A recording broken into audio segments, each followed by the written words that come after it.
திரு செங்கோட்டையனுடைய மாவட்டத்தில், ஈரோடு மாவட்டத்தில் அவருடைய செல்வாக்கை குறைக்கின்ற முயற்சியில், அதாவதுக்கு அவரிடம் இருந்தவர்களை உங்களுக்கு பதவி தருகிறோம், அது தருகிறோம், அல்லது அவருடைய எதிரிகள் என்று அறியப்பட்டவர்களுக்கு பொறுப்புகள் கொடுத்து, கட்சியை விட்டு வெளியே போய்விட்டு எடப்பாடியை திட்டிவிட்டு அதிமுகவை திட்டிவிட்டு திரும்பவும் வந்தவர்களுக்கு முக்கிய பொறுப்பு. செங்கோட்டையன் எதிரி அவர் என்கிற ஒரே காரணத்தால் இப்படி சில உள்ளடை வேலைகளை பொதுச் செயலாளராக இருப்பவர், ஒரு கட்சியினுடைய பொதுச் செயலாளர், ஒரு கோஷ்டி அரசியலை ஊக்குவிக்கிற வகையிலே கோபிச்செட்டிப்பாளையத்தில் மட்டுமா, ஈரோடு மாவட்டத்தில் கோபியிலும் சேர்த்து தான் நான் சொல்லுவேன்.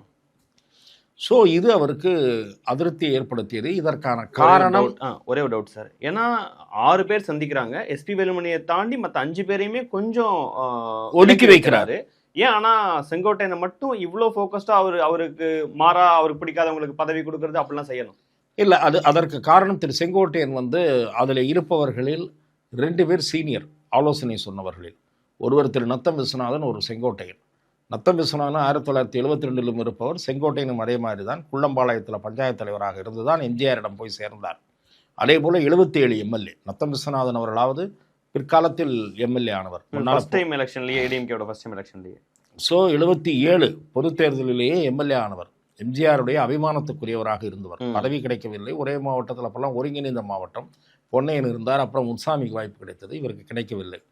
ஆனால் புரட்சித் தலைவி செல்வி ஜெயலலிதா அவர்களிடம் ஒரு பெரிய நேசத்துக்குரியவராக இருந்தார். அவர் அரசியலில் பல ஏற்ற இறக்கங்களை சந்தித்தவர், அது வேற விஷயம். ஆனால் அவமானப்படுத்தக்கூடாது. நீங்கள் கட்சியில் ஒதுக்குவது வேறு, உரங்கட்டுறது, இதெல்லாம் எல்லா கட்சியிலையும் நடக்குது. பிறகு வர்றாங்க, மேலே வர்றாங்க. திரு ஸ்டாலின் அவர்களோடு உரசல் ஏற்பட்டு ஓரங்கட்டப்பட்டவர்கள் பிறகு முக்கியத்துவம் பெற்றிருக்கிறார்கள், 1-2 பேர் முக்கியத்துவமும் இழந்திருக்கிறார்கள், அதெல்லாம் வேற. இது அவருக்கு வருத்தத்தை தோற்றுவித்தது. இதற்கிடையே டெல்லி சென்று அவர் திருமதி நிர்மலா சீதாராமனை சந்தித்தது அதிமுகவுக்குள் ஒரு சலசலப்பை ஏற்படுத்தியது. நிர்மலா சீதாராமனை எதற்காக சந்தித்தார்? அதிமுகவில் ஏதேனும் பிரச்சனையை தோற்றுவிக்க செங்கோட்டையன் பயன்படுத்தப்படுகிறாரா? மத்திய உள்துறை அமைச்சரையுமே அவர் சந்தித்தார் என்று தகவல் வந்தது. அப்போது எடப்பாடியின் அதிருப்தி அதிகரித்தது.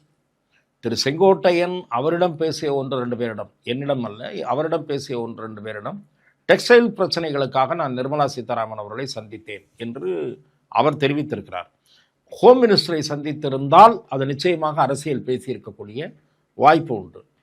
ஆனால் ஹோம் மினிஸ்டர் பியூர்லி ஹிந்தியில் தான் பேசுவார். அப்படியானால் இவர் உதவியாளரை அழைத்து கொண்டு போயிருக்க வேண்டும். ஹோம் மினிஸ்டரை தனிப்பட்ட முறையில் திரு எடப்பாடி பழனிசாமி கூட தான் சந்தித்திருக்கிறார், கட்சிக்காரர்கள் இல்லாமல். அதனால் அவர் எதுக்காக போனார்னு கேட்கலாமா? சொந்த காரியங்களுக்காக போனாரா? அந்த கேள்வி வரும், அது தனி.